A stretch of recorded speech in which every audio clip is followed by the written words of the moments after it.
Voilà, madame, messieurs, bonjour, bonsoir, bienvenue à ces numéros que je vous présente aujourd'hui, puisque je n'ai pas eu le temps d'être dans mon studio, mais les soucis de la RDC, la volonté de défendre notre pays, aujourd'hui exposé, aujourd'hui pris en otage par les Rwandais, est toujours là. C'est pourquoi partout où nous sommes, l'essentiel c'est de vous faire une synthèse de quelques informations essentielles du pays.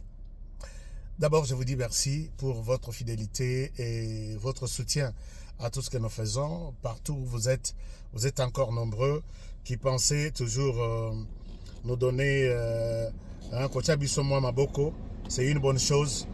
Je suis content. Excusez-moi. Voilà. Je suis content pour ça. Je vous salue. Merci beaucoup. Alors, aujourd'hui, la synthèse de ce qui peut être annoncé à vous est que nous nous posons la question, qu'est-ce qui se passe en Angola? Qu'est-ce qui se passe en Angola? Et comment on y est arrivé? Où en sommes-nous? Vous vous posez aussi la question, parce que vous avez vu la machine numérique du Rwanda qui a commencé à publier des trucs. Je me dis, mais qu'est-ce qui se passe exactement en Angola? Vous avez vu le président de la République, faire l'Angola 2 fois en une semaine. La première fois, il a remercié quand la presse lui a tendu le micro, quand la presse lui a tendu le micro, excusez-moi. Il a répondu, écoutez, je remercie Lorenzo, je remercie Sexy pour son accompagnement dans ce processus de paix. Et finalement, nous avons vu encore 3 jours après, le président encore en Angola. Je vais vous présenter quelque chose, Botala, pourquoi j'ai fait cette émission. Je vais vous présenter quelque chose et je vais vous montrer de quoi il est question. Puisque si vous allez voir ce qui se passe, il y a eu une forte campagne du Rwanda. Balobi Tshisekedi négocie les dialogues en Angola auprès de Lorenzo pour que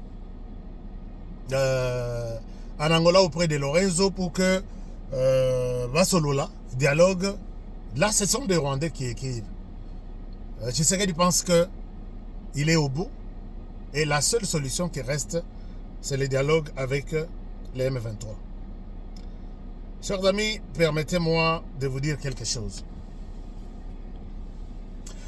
Donc, je disais, quand les présidents de la République se prononcent devant la presse, il est lâché mot. Il dit, j'ai reçu les propositions qui sont intéressantes.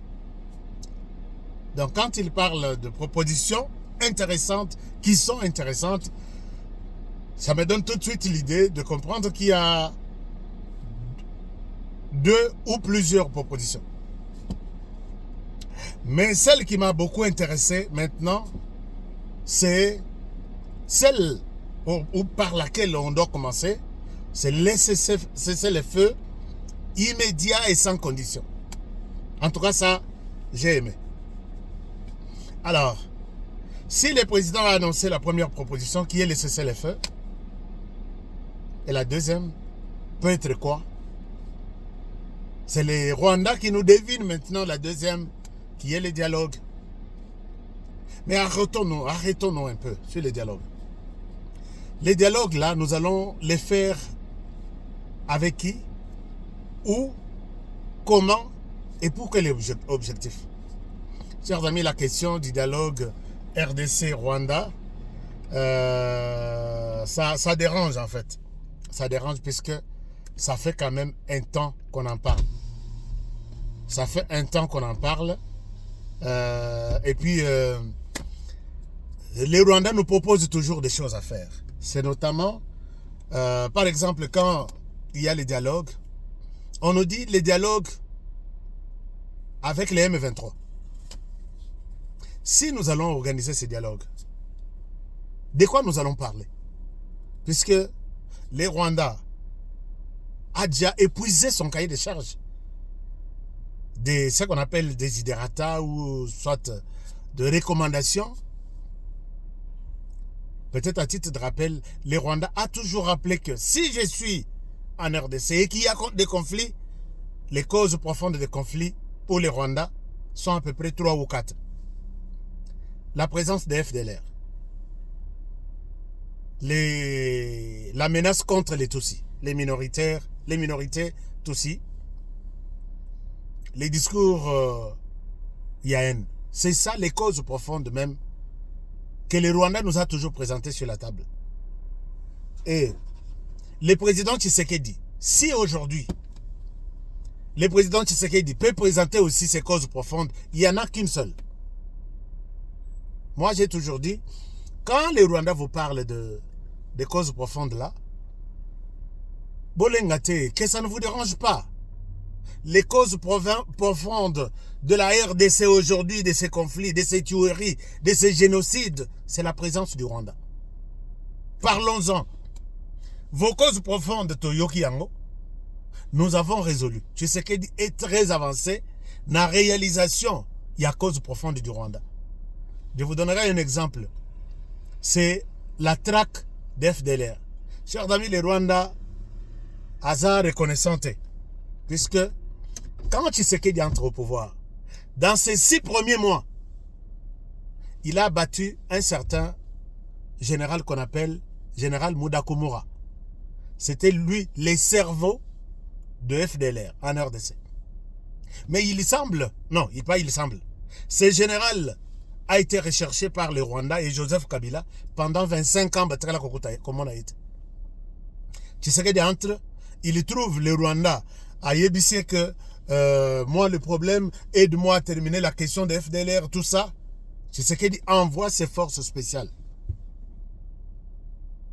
qui entrent dans les forêts du Sud Kivu et qui ont abattu Mudakumura. Et je pense que les Rwandais n'étaient pas d'accord qu'on commence par Mudakumura. Personne ne parle de ça. Que Tshisekedi avait montré la volonté au Rwanda de terminer avec cette question. Et avec dans sa tête l'idée que Makambo connaît bien, les Rwandais est pour moi, qui sera contre moi, Tikana Salaboina s'appelle ce Rwanda. Il a battu Mudakumura, les Rwandais, bouche bée. Allez-y même sur Internet.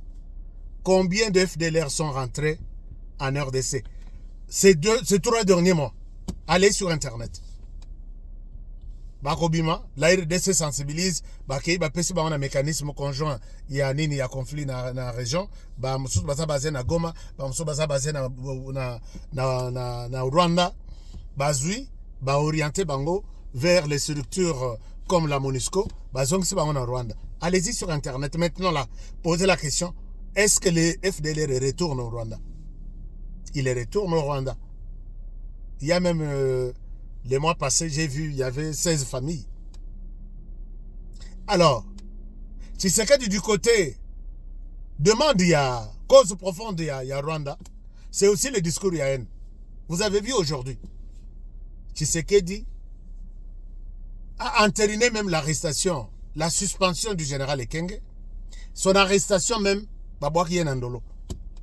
Au Rwanda, qu'est-ce que Tshisekedi ne t'a pas donné? Paul Kagame, qu'est-ce que Tshisekedi ne t'a pas donné? Et puis il sait que ce qu'on a eu sur mon discours, il y a haine, comme ce n'est pas une action visible, ça va rester même pendant 30 ans. Dans 30 ans, on a tout à la RDC, tout en leur réclamant, arrêtez avec les discours, il y a haine. Si vous n'arrêtez pas, nous aussi, on va continuer à rester en RDC. Bakenda Koluka, et le discours, il y a haine. Et qui justifie leur présence ici. Mais président Tshisekedi Atie Bango na dos au mur. Discours Yahen, je sanctionne. Et vous avez vu, même un général de FARDC qui a tenté, il est en prison. Mais pour vous, notre cause profonde, Ezali, la présence du Rwanda en RDC, quel effort vous avez fait pour retirer les troupes rwandaises sur le sol congolais? Et vous nous demandez aujourd'hui Non, nous devons discuter. On va discuter de quoi? Avec qui? Puisque aujourd'hui, tous les rapports, même le dernier rapport d'hier, il y a Américain, il y a Nations Unies, lobby, en RDC, il n'y a pas un M23. C'est une appellation. C'est lui qui fait la guerre, c'est lui qui tue les conflits dans l'est du pays a un nom, c'est le Rwanda. Maintenant, on va discuter avec les M23 pour dire quoi au Rwanda. Si il faut considérer que les dialogues aujourd'hui, tous les Rwandais, Tshisekedi est allé chercher les dialogues. Nous allons même dire au président, c'est pourquoi nous nous posons la question, qu'est-ce qui se passe en Angola? On va parler de quoi dans ces dialogues et qui en seront les acteurs principaux? Est-ce qu'on va discuter avec les Rwandais, qui a des troupes en RDC, les troupes qui ont recruté aussi d'autres Congolais en Zala, et les Congolais qui continuent à tuer, derrière une appellation qu'on appelle les M23? Ou soit on va discuter avec les M23, qui seront, moi j'ai vu, même en Nairobi, dans les jours où ils signent un accord sur, en 2013, j'étais là, ils signent un accord sur les rapatriements de FDLR ici. Les Rwandais, et dans toute la salle, il n'y avait que les corps diplomatiques. Et les acteurs principaux étaient les gouvernements congolais et les M23. Non, les gouvernements rwandais. Les M23 étaient là. Je ne sais pas c'était quoi ces jours-là, j'ai encore oublié. Toute décision, tout sujet qu'ils abordaient, ils sont toujours comme ça, avec leur téléphone collé à l'oreille. Basu instruction en Rwanda, basu na salle. Et ils donnent la position qu'on leur a donnée au Rwanda. On va parler de quoi dans ce dialogue?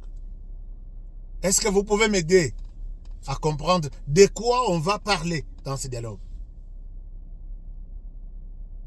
Et je me dis, est-ce qu'il y a quelque chose qui se passe en Angola ou soit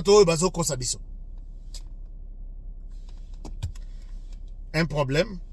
Et je demande aux amis du Rwanda, vous qui êtes en train, et même au président de la République, je sais que le Rwanda travaille, il a déjà ses émissaires ici, notamment l'Église catholique. Et l'Église catholique pourra peut-être faire pression sur vous. Si vous nous dites que la première proposition est ça, c'est le feu, d'accord. C'est quoi la deuxième? Puisque vous dites que des propositions intéressantes, Si le premier ou la première proposition est le cessez-le-feu, qu'en est-il de la deuxième? Qu'en est-il de la troisième?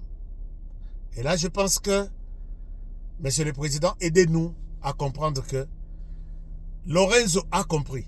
Lorenzo est de votre côté. Lorenzo a été invité à Washington, D.C. comme témoin qui maîtrise bien la situation, les comportements du Rwanda en RDC. Que Lorenzo ne vous impose pas quelque chose. Puisque s'il faut parler du dialogue, je ne vois aucune nouvelle matière.